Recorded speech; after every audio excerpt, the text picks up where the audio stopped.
today we're going to be talking about the story of the 3.5-year-old client that I've been working with for the last couple of months.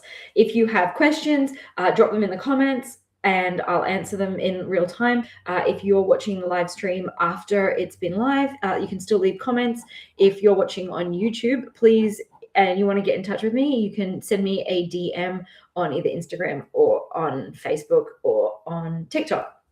If you're on Instagram or TikTok and you want to send me a message because you want to chat about coaching or anything else that we talk about today, absolutely, please just send me a private message. We'll talk more about that stuff later. I wanted to jump in because I received a few messages in my client chat over the last couple of days from one of my clients.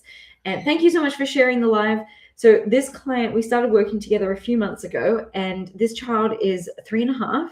And some of the issues that they were having when we started, one, he wasn't eating any vegetables. Two, he would be very selective, not just about the food he ate, but with whom he ate it. So certain foods he would only eat with his grandparents, and certain foods he'd only eat with his mum, and certain foods he'd only eat with his dad. And the other major issue was, well, variety is like a big one for pretty much every client that I have. So if you're struggling with variety, please know that this is a really common issue and you're not alone. It is I don't want to say it's reasonably easy. There are lots of really great strategies we can put into place to help you solve it. And that's something that I see across with all my clients, but it is helpful to know that you're not the only one experiencing that. And the other major issue that this family was having was that he wouldn't self-feed. So he'd sit there and he just wouldn't eat unless his parents fed him, which meant that meal times were taking a really long time. So that's a lot of issues, honestly. So when we started working together, you've got to kind of pick where are you going to start? And they were also giving a separate meal. That's another really important one. Now, let me know in the comments if you're also a family who is stuck giving a separate meal because your picky eater just refuses to eat what you eat. That was the issue that this family was having. He'd get his own meal, and sometimes often he would want his parents to feed it to him, which was a source of stress, and it's just not sustainable either. When you're 3.5 years old, you're absolutely capable of eating yourself. And it's really important that if you're modeling family meal times, you're actually sitting down and eating food with your child as well. And if you're constantly having to feed them, that just becomes an issue where you can't eat your own meal. And part of that would be because his parents wanted him to eat, because there's a cycle, right? If your child is not eating, or they're not eating much, or they're not eating much variety, you go down the separate meals path, you go down the I'll feed you path, and then that becomes this power struggle, because what the parents were saying was happening was that he would then clamp his mouth shut and turn his head away. So he'd be sitting there basically being like, oh, I'm not going to eat even though you've given me a separate meal. And then when the parents would go to feed him, he'd just be like, no. So this is something it's actually reappeared in the last couple of weeks, but we've been able to get on top of it and sort that issue out. So where we started, when we first met for a discovery call, what we talked about was, okay, we need to get away from a separate meal. We also need to get away from feeding him, because that becomes pressure as well. Like, imagine if I'm sitting down with you and feeding you and like stuffing food into your face. Like, it doesn't feel natural, and it does feel like pressuring. So we definitely don't want that. So the first places that we started was, okay, how do we get away from the separate meal? That's like one of the very first things that we will get on top of. And what I say is that is something that we get on top of in the first couple of weeks. Ideally, we look at that in the very first session, unless there's something like major else that we need to sort out. Like if your child's not eating on a schedule, we would definitely start with sorting out a schedule first. But we'd want to quite quickly get onto how do we stop with separate meals, because that just reinforces to the child, yeah, you don't have to eat what we're eating. You can just get your own thing. So that's not to say that your child's going to be eating everything that you're eating. So that's the next step of this was when we started getting away from the separate meal, parents were like, okay, well, but now he's not eating our food. So what do we do there? So we were working on that. One of the big complaints that this family had was when they would put a food on his plate, like peas was the example that they gave me in our discovery call. He won't even accept them on his plate. He would just scream, ew, yuck, I don't want that. And he wouldn't even accept them on his plate. So after a couple of weeks of us working together, I think it was actually in the first week and a half, it might have even been in the first week, where we put some strategies, some changes in communication strategies into place. And we were then able to, the mum messaged me after about a week, and she said, okay, he's gone from saying, yucky, I don't want that on my plate, to, oh, why aren't the peas going on my plate? That's not to say he was eating them. I will come back to the peas shortly, because it's unlikely. I have worked with some clients who their kid does make huge amounts of progress in a really short time where they will try a food. But for the most part, I'm not suggesting that you go into this with the expectation of my child's going to be eating a food that they've said that they don't want to eat within a week. That's really, really unlikely. But what the big change, the big shift in his behavior was, he was no longer screaming, "Ooh, no, I don't want that on my plate." He was actually accepting and keeping it on his plate. And in fact, he was asking for them to be on his plate. So that's a really, really huge shift. And then if we're fast forwarding a few more weeks, he had tried a lot of different foods. He was also eating more regularly with different people, whereas I mentioned earlier he would only eat certain foods with this person or certain foods with that person. So that's a really big improvement as well. Now we've also got we've made some changes to snack times, because his days at daycare, his hours had kind of changed a little bit, and he was often asking for things right after they picked him up, even though he was going home and having dinner. And they were unsure, how do I hold this boundary? He's asking for food, but we're eating when we go home. If I give him food now, he won't have a meltdown, but then he won't eat dinner. And if I don't give him food now, he'll have a meltdown, and then he'll be so upset that he might not eat dinner. So we were able to put some strategies in place there so that he was waiting until we got home, and we walked through how exactly to have this conversation so as not to, I don't want to say traumatize him, but so we can empower him. But also it's really important, and this is something that I've seen as an ongoing issue with a lot of my families, is knowing where and how to set boundaries around food, where a lot of parents will think, oh, I'm like ruining my child if I don't let them eat every time they ask for food. No, that's not true at all. And it's really important, not that you have to have specific words, it's having a particular mindset of knowing that you are the parent and that it is your job to set firm boundaries. And even if that upsets and pisses off your child, that's going to happen. That's okay. That's normal. Your child, it's not your job to make your child happy all the time. It's just not. And I think most of us as parents can have probably had that realization at some stage, probably quite early on, that that's not your job. And in this same way, we're around food, it's you need to have the appropriate level of control, and your child needs to have the appropriate level of control. So anyway, I digress. I got a message from this family yesterday that he had eaten a dish that he's eaten before with his grandparents, but he's never eaten it with his parents before. And they sent me a message in our private chat saying that he actually ate that meal with his dad. And initially, this is a great example of boundaries. So one of the big things that we've been able to institute and help him is eat pancakes. That was one of the goal foods that his parents had, and we've got pancakes on his safe list now, which is fantastic. But he didn't want them at breakfast. He only wanted them at other parts of the day. So we've been able to, over the space of a couple of weeks, put them, and he's accepting them at breakfast times. So with the pancakes, he said to his parents he didn't want to eat that meal, the meal that he ended up eating, but he said, I don't want to eat that meal. I want pancakes instead. So a lot of parents that I've worked with or spoken to, they just want their child to eat. So they'll say, yes, you can have the pancakes. Fine. I won't fight you. Just have the pancakes.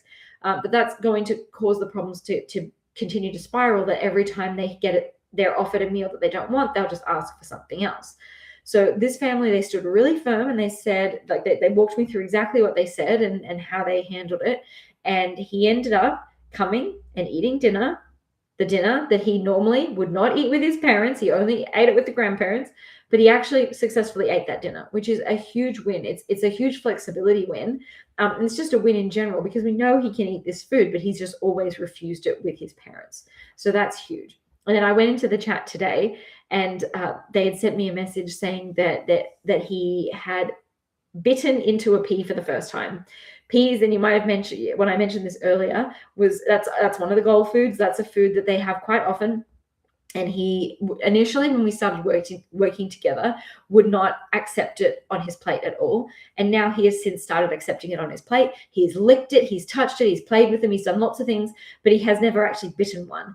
And I got this message overnight that he bit into one. He didn't swallow it, but his parents, and this is something that I find so inspiring about the families that I work with, they come into this knowing where their expectations are. If your expectations are, I expect my child to be not only accepting peas on their plate, I want them to be eating peas in a week or even in a month. If you have that expectation, it's going to be really disappointing when that doesn't happen. And we need to have some level of detachment, because we can't force the child to do that. We can put into place all the strategies, all the like scaffolding to really help them get to be to the point where they are successful, but we can't force when that's going to happen. And for some kids, it happens in the space of a couple of weeks. For some, it happens in the space of a couple of months. For some, it takes longer. For some, they might have some wins with certain foods, but not with others. So this kiddo, he's eaten fish. He's eaten fish multiple times, actually, which was a goal food. He recently tried a bite of like they call it a jacket potato, like a baked potato, for the first time ever. Those were like, a lot of these things have been goal foods, and there have been a lot of wins. He's also eaten a pasty that had veggies in it. So that's not the veggie by itself, but it's still the veggie. And that was after he initially refused it and had a meltdown over it. And then they came back and tried it again a couple of days later. We texted in the chat and I gave them some guidance, and they were able to do it a couple of days later. And he had success where he actually ate it. So it's not like we're just working towards peas and that might take months. Within the period of time that we're working together, there are lots of wins, and they often do happen quite quickly, because a lot of them have to do with how do you set appropriate firm boundaries around food. And that starts with, like this family, how to not make separate meals anymore, and how to positively make that change into we're all eating the same food, but doing it in a way that your child can still be successful. So we have to have this strategy is multi-pronged. We're not just saying, oh, you're not having chicken nuggets anymore. You're eating curry and rice. If the child cannot be successful with curry and rice, that's not going to be helpful either. We need the child to be successful. We don't want the child to go to bed hungry. We don't want this to become a battle where the child is physically feeling distressed because they don't want to eat that food. And we also don't want the parents to be frustrated or worried that the child's not going to eat. So this is a multi-pronged approach, and we really need to work through those issues with that specific family. So if you have questions, like chuck them into the chat. I'm going to be live for a little bit longer. There was another win that I was going to mention with a different client. I'm just trying to remember what it was, because I've had a couple of different client calls this week. One of the wins with one of my kiddos, who's pretty sure he's 6 years old, that he's been eating barbecue sauce and dipping different things in it. And he's actually started mixing barbecue sauce and tomato sauce, which for a kiddo who likes to have everything separate and isn't really a sauce guy is a really big deal. I also had another kiddo. Hang on. Let me just go into my chat and have a quick look. So this is another kiddo. I'm just going to read this directly. I'll just take the child's name out of it, but from one mum who's got a 5-year-old. So she was saying that her son's been amazing at eating compared to 6 months ago. He's eaten ham sandwiches, sausage, steak, potato chips, no mashed potatoes yet, which was one of their goal foods. We've worked on that quite a number of times over the months that we've worked together. But just to give you an idea with where we started, I'm just going to get back to their initial form of the main complaints they were having. So they started to have issues when their son was between a 1.5 and 2. He's now 5, and he did have some struggles with his early feeding life. He was born early. And so one of the things that they'd said was what was going on in terms of you can't reason with him during meal times. He's been picky for 2 to 3 years, which makes sense with his age, and that they've tried to engage him, but that's like nothing is working basically. They've had to serve him his own dinner. They've tried cooking dinner together and preparing dinner, and they said that they never pressured him, but he just was never eating. And I want to go back to their list of goal foods, just having a look here. Hold on. When we start working together, I ask you for a list of like your schedule and all your child's reliable foods, and then also what your goal foods are. So their main problems were not wanting to try anything new and being very closed off to exploring new foods, concerned that he was just eating the same food all the time, concerns that he wasn't eating enough, and they'd like him to engage with new foods, because you just like what they kept saying, what kept coming up was that you couldn't reason with him to try things, which I hear from a lot of families. And some of that has to do with communication, and some of that has to do with boundaries. So some of the wish foods, and we've ticked some of these off already, is ham in a sandwich. So he's eaten that. Sausages, roast potatoes. Well, given that he's eating homemade potato chips, that's like a pretty big tick there. Chicken, and another one was rice that he's also eating. But he was initially only eating chicken nuggets, and he's also, since then, he started eating steak, sausages, which was on the wish list, and ham in a sandwich. So he's actually eating a sandwich now. So he's made an awful lot of progress as well. So it's really just important. And what I guess this kind of comes down to is, if you know that you're struggling with your picky eater, one of the things that you really need to understand is progress happens, but progress is not always like this. It's sometimes like this.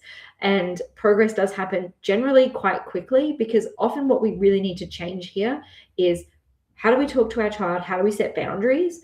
How do we set up meal times and snack times? And then the other part that a lot of my families struggle with is increasing the nutrition in different foods. So instead of always giving them just like chicken nuggets, and it's not that you have to pivot and make your own, but it's what are you serving with that, and how are you talking to them about that? So yeah, that's the story of my 3.5-year-old client, who started off really hardly eating any foods. He was needing a separate meal. And so I'm curious if any of you have kiddos that are sort of struggling with the same thing. If you can drop a comment, let me know. I'm going to stay live for a little bit. Normally there's like lots of good questions. I think, I'm not sure if I've missed any questions. So I'm just going to go back and have a look. I don't think I have. So if you want to let me know what your kiddo's biggest issue is, or what your biggest issue is at meal times, it's often what I hear is it's variety. It's often that they're not wanting to try foods. It's that you feel like you've tried everything and nothing is working. So yeah, let me know what your biggest current struggle is. I'm just going to sit down and grab a drink of water. But if you wanted to chuck in a question, please do.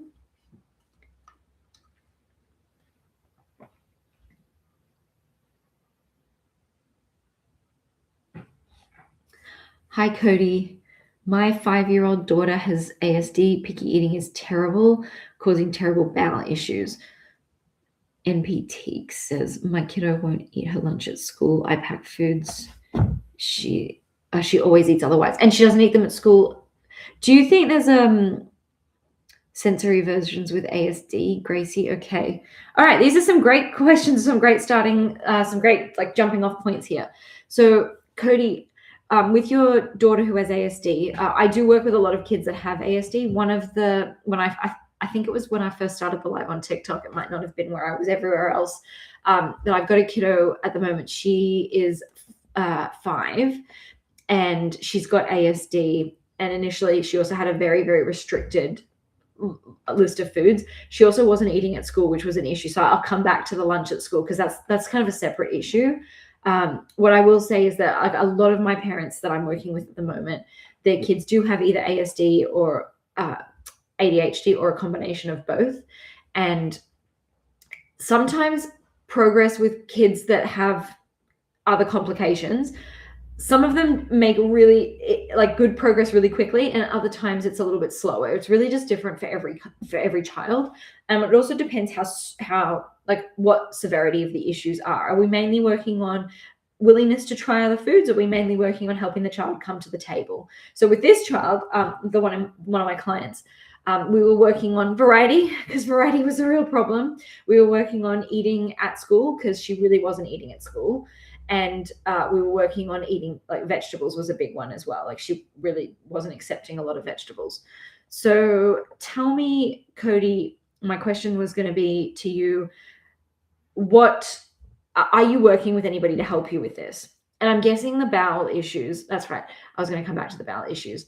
Oftentimes the bowel issues are due to, and this happens actually in kiddos that are not neurodivergent, if they're not eating enough fiber, that they won't poop, or that it's taking them days to poop. I've worked with a lot of clients over the years whose kiddos are on stool softeners to help them poop. I've got one client at the moment who has a 6-year-old who he was having really big, like really bad issues with pooping, like would not go for like many, many days. And then when he would go, it was a really unpleasant experience for him and it scared him. So she's also got an OT support in working with him to help with that. I've been working on it with them from the fiber and fluid perspective. But I'm happy to report that the last update from that family was that he has pooped several times in a week, which is fantastic. And what was the other thing? He's also added a lot more fiber foods. When we were working together at the beginning, everything that he was eating was basically like white bread and like quite low in fiber. So we've been able to, this is a big flexibility win, is make some changes, and that he's now eating whole wheat bread. He's eating whole wheat wraps, like whole wheat tortillas, things that previously he wasn't eating that were like they weren't whole wheat.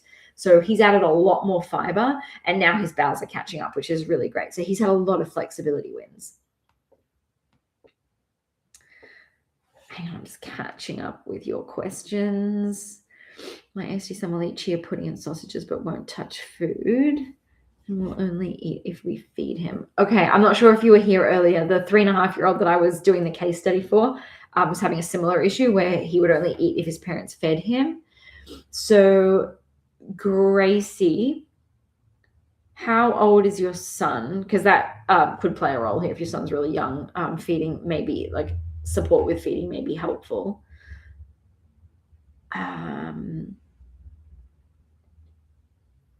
Yes, I'm 28 ASD and have RFID. It's super difficult and frustrating now. I have medical issues. So really, ideally, we're getting started super early. Hang on one second. I'm unsure. You're supposed to be charging, but this phone is not actually charging. My TikTok one, which is not great. I'm actually going to have to jump off this live because my battery's about to die. So what I'm going to ask you to do before my battery dies, could you send me any questions that you have? I'm happy to talk about this more. Could you send me some private messages? Just let me know exactly what's going on and we can book a call and set up from there. I'm sorry, I've got to rush off. I just don't want to get dropped halfway through a sentence. All right, I'll speak to you soon. But yeah, send me a private message. All right, bye.